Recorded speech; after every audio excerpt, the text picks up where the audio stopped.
Hey, how's it going, everyone?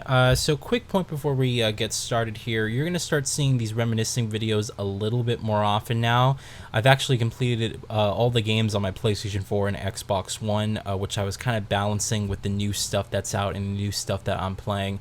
So what's nice is that now I believe with those games, I can get onto the games on my 360 and PlayStation 3 collection. So I had a poll up on Twitter where people could have voted for which launch Xbox 360 title for me to start playing, and King Kong won by the majority vote. So that is why you're seeing this video here. But just to let you know that there's other stuff coming up in addition to this reminiscing video. You're going to see these kind of pop up a little bit more frequently, which is nice because these are kind of fun to do, to revisit these older games after so many years.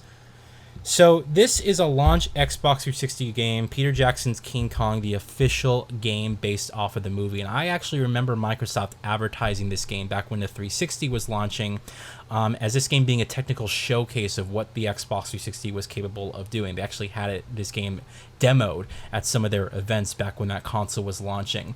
I actually did play this game back when it was brand new, but I didn't have a 360 till around 2008, so I played it on a PlayStation 2.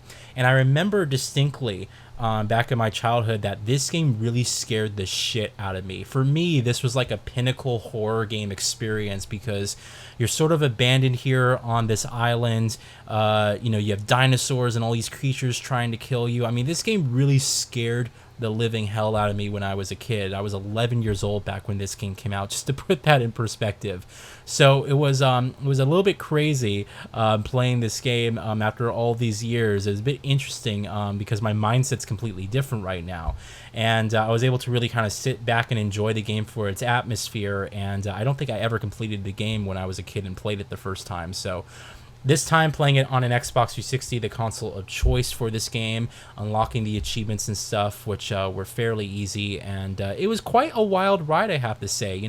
For a launch 360 game, you can see that there was a lot of stuff in terms of the technology here that really Microsoft was trying to push in terms of like interactivity in the environment and destruction and stuff like that.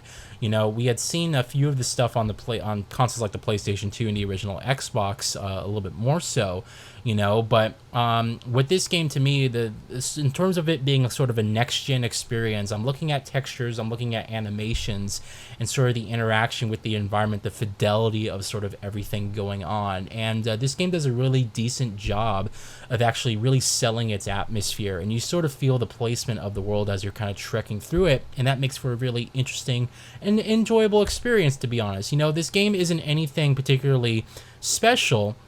It's not doing anything that we, haven't seen, before. But one thing, you have to keep in mind is back in 2005, I mean, the budget for this game must have been at least sizable enough, because there's actually a really decent number of animations and handwork and stuff. This game has sort of a two style approach to its gameplay. You have your first person perspective, which you're playing as Jack in the story. So you have the first person perspective here, which kind of plays out like your typical horror / shooter game. And then you have your actual King Kong gameplay, which is kind of like, a button masher in a sense, kind of like a brawler. And that's done in the third person cinematic camera. They actually take the whole manual camera movement away from you in most sections and kind of place it in like a cinematic perspective as you're doing the moves. So it was a bit interesting to actually, see what they were trying to accomplish, because to your typical movie licensed video games don't even get a treatment that's this nice. And I look at this game as more of an extension to the film universe rather than a retelling of its narrative. It does attempt to retell the story of the film, but it does so in a rather somewhat mediocre way. It kind of moves forward very quickly. They use some scenes from the film in the very beginning, and then you're kind of like off and everything's done in game here, and you're going through a bunch of levels, and scenes are kind of dragged on, and stuff is kind of rewritten to make it a little bit more gamey when you're playing the actual game itself. So it was a bit of an interesting experience playing it, and I would say that it's still rather enjoyable after all this time. The nice thing about this game is that it doesn't overstay its welcome. This is an actual pretty short experience. You'll be done with it in less than 6 hours, but there's actually quite a lot of levels in the game. They just don't take you very long to actually go through it, and the game loads like every 20 minutes or so. It loads these new levels.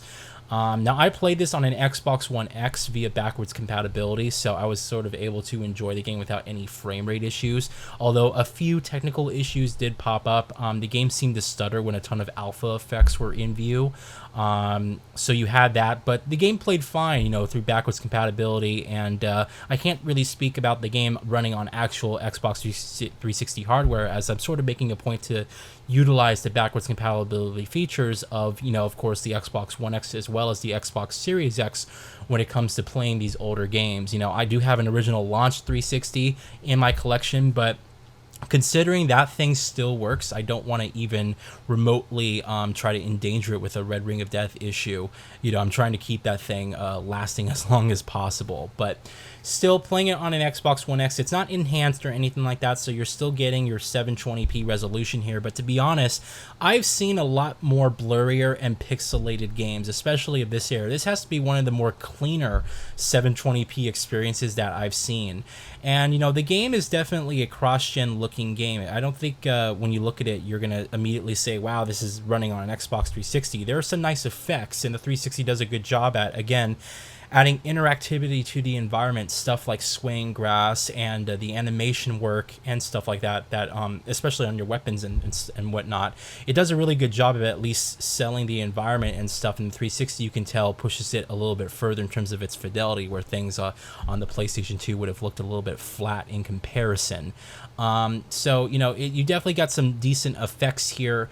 That sort of give you the impression that it's running on a newer gen console, at least for that time. But I didn't look at this game and immediately say to myself, wow, this is like crazy next gen that we just weren't seeing before. Condemned Criminal Origins really gave me that impression, especially what it was doing with its volumetric lighting and just its atmosphere there. This game really has really good atmosphere, and it has those effects, but it also has sort of the last gen character models, the blurrier stuff. There are some things there that really kind of showcase sort of the beginning of this generation, but do a good job, at least in terms of selling the atmosphere that you're in. And that's something in this game that really comes across very well. You do really get the idea that you're on this island, that there's really danger lurking around at every corner, and it was quite a fun and wild ride. The game also has a few of these sort of survival elements that I really like. Now, you're seeing the game with a heads-up display. I turned it on for the purpose of this recording. However, I actually played through the game entirely on its default settings, only turning on subtitles, because that's what I like to play games with subtitles on, just to make sure I can hear and understand what the characters are saying. But this game doesn't have a HUD when you play it. It doesn't have any crosshairs. It doesn't even have a weapons counter that you're seeing there in the top right. All that is an optional setting that you actually have to go on and enable. By default, this game is basically zero HUD whatsoever, and I kind of really like that, to be honest. It really kind of sold me on this more filmic presentation that they were going for, and the type of again, cinematic nature of its gameplay. They really wanted to give the impression that again, you don't necessarily need these tools, that the game can be just as immersive without any of that stuff sort of cluttering the screen. That being said, even when you do enable them, the HUD is extremely minimal. It's not going to bother you whatsoever. But the game has a mechanic similar to actually Condemned, where it doesn't tell you the ammo that is in your weapon by default. You actually have to push a button on your controller, and the main character that you're playing with, Jack, will actually tell you, okay, I have 30 bullets left, or I only have about 2 reloads left in this clip. So, it's really interesting playing this game, seeing those type of mechanics, because we don't see that stuff anymore. We don't see that sort of reliance on gameplay mechanics, and everyone just wants to put everything in a menu or on screen and stuff, and games have really, I think, lost that sort of clarity when it comes to its gameplay and style. It's almost like games have a template these days for how main menus are done. I think when you look at games like Destiny and stuff, how many times have we seen the same main menu in a video game where you have a cursor that you can kind of move around and click? I mean, it's just absolutely laughable how many assets are reused from each game to game. But this is one of those games where, it kind of discourages the HUD, and it encourages you to sort of play the game in this more cinematic, intense moments, where you don't need any of that other stuff, and the gameplay is sort of built around to support that type of style. So it was really fun and interesting to play that through, and enjoyable as well. I think the controls hold up rather decently, at least for Jack and stuff. I didn't have many issues. The game just has a slower pace to it than your typical first-person shooting and stuff like that. So it's just something to note. But I didn't have any issues playing the game whatsoever. I wasn't so into the King Kong controls. He kind of, I guess he kind of controls how you would expect him to control. He's a tank, right? And kind of slow moving, but also because of the way they do the camera work, you're not exactly sure what you're hitting, and he'll sometimes like go into these animations and stuff, and you kind of have to pay attention to the game and how it's sort of going to understand what you're supposed to do. The King Kong controls, in my opinion, didn't hold up quite as well as the first-person shooting controls. There are a few times where I had to push buttons numerous times, essentially, to get him to do things like climb a wall and whatnot, and sometimes you can miss exactly what you're going because the game is, again, going for that more cinematic look. It's not fully clear exactly what you can and can't interact with, and some of the environments get a little bit more complex, so you're gonna die a few times kind of experimenting with where to go.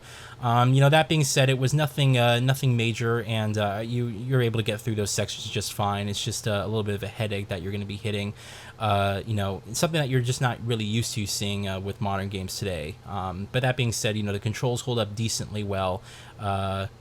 Just the con controls a little bit less so. So yeah, playing through Peter Jackson's King Kong was an interesting and fun experience. It was nice to finally re-experience this game after all these years in my childhood.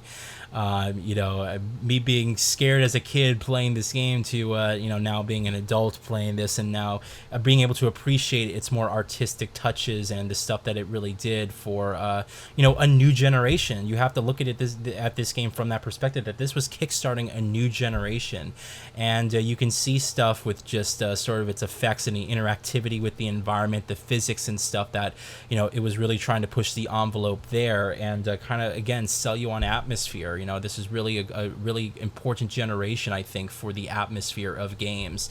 And so, playing this game, it was just sort of ever apparent that, they're really trying to go for that type of look and feel to sort of bring this world to life.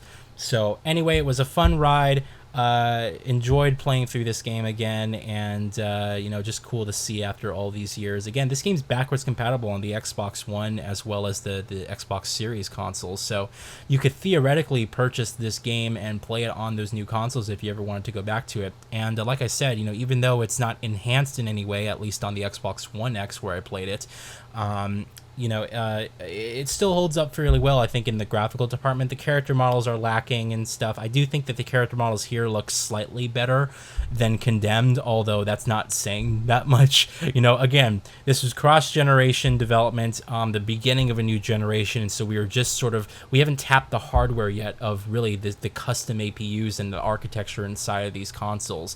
This wasn't like the PlayStation 4 and Xbox One, where we basically have PCs in our living rooms that are just kind of supercharged, including the new gen consoles with the Series X and PS5, supercharged PCs. This was custom hardware that developers really learned and took advantage of much later on during the cycle. I think there was a lot of growth, especially in the graphical department during the PS3 and 360 era. Games towards the end of that generation look drastically different than the games towards the beginning, so it's a bit interesting. That being said, it was great to play it, and I'm happy to cover it here in a video. Let me know if you guys played this game, what your thoughts are. Was this something you enjoyed as a kid? Was this something that you remember at this point 16 years ago playing? It was quite a long time, and looking forward to hearing your thoughts. So thank you guys very much for watching, and have an awesome day.